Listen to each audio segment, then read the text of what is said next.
स्वागत है साथियों, एक बार फिर से एक महत्वपूर्ण जानकारी है जो कि आपके साथ साझा किया जाएगा। Government of India ministry of labour empowerment की तरफ से ये कहा गया है। शेयर्ड बाय यहाँ पर देख सकते हैं प्रवीण कोहली जी के जरिए, जो कि वरिष्ठ वकील हैं। राज्यसभा से ये अपडेट है। ये है अनस्टेटेड क्वेश्चन नंबर 2028-20 यहाँ पर आप देख सकते हैं, and to be answered on 2/8/2017 को। इसमें कहा गया था calculation of average pensionable salary by EPFO, मतलब जो सैलरी है ईपीएफओ जरिए कैसे कैलकुलेट किया जाता है। डी राजा बोलते हैं उसमें, पूछते हैं कि will the ministry of labour and employment be please to state.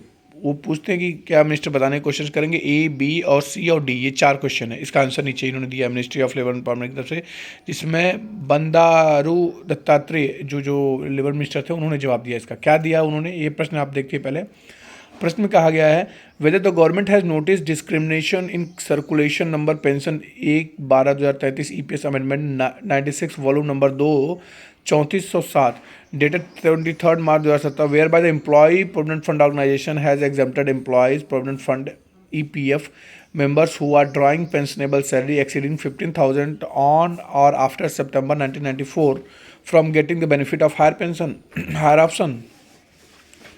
If so, अगर ऐसा है, whether the government will take a step to remove the discrimination. C में कहा गया whether the EPFO has taken decision to calculate the average pensionable salary by applying 60 months salary for the employees retiring after the September 2014 instead of 12 months prescribed for the employees who have retired before September 1994.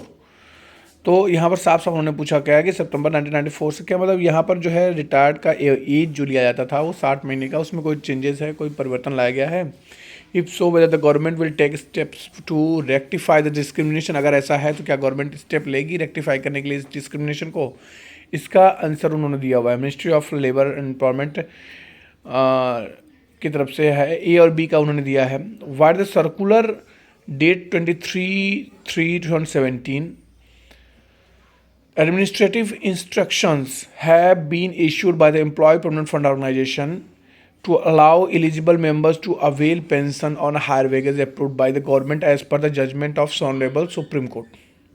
Supreme court के judgement के हिसाब से उन्होंने इसको कर दिया। दूसरा वो कहते हैं कि सी और डी का आंसर दिया उन्होंने पारा 11 में, of the employees pension scheme EPS 95 has been amendment by the notification GSR 609 date 22/8/2014 providing that the pensionable salary shall be the average monthly pay in the span of 60 months preceding the date of exit from the membership of the fund.